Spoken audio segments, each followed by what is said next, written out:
গত পরশু সন্ধ্যায় বিধ্বংসী অগ্নিকাণ্ডে ভস্মীভূত হয়ে যায় সর্বহারা বস্তি।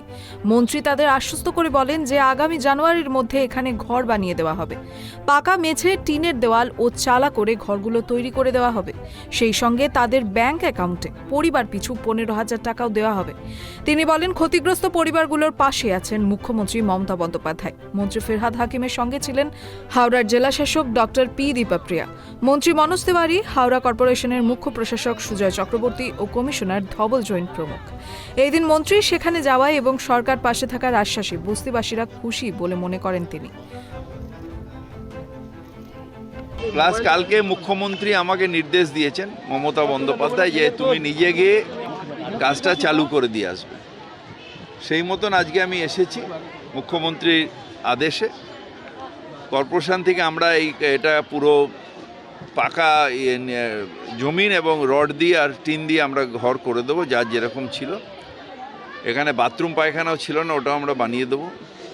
আর ওদের এছাড়াও ডিজাস্টার থেকে যাদের ঘর পুড়ে গেছে, ডিজাস্টার থেকে আমাদের 15,000 টাকা করে পার ফ্যামিলি আমরা সেটাও দিয়ে দেবো। সেটা হয়তো ওদের সব পুড়ে গেছে, তো আজকে মনোজ তিওয়ারি ওই করছে, ব্যাঙ্কগুলোতে কথা বলে নিয়ে ওদের ডুপ্লিকেট পাসবই বার করে নিচ্ছে।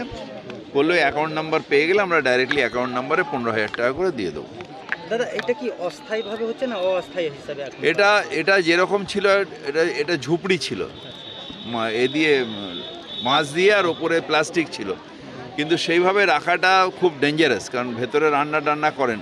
সেই জন্য আমরা রড দিয়ে দিচ্ছি আর দিয়ে দিচ্ছি, টিন দিয়ে দিচ্ছি।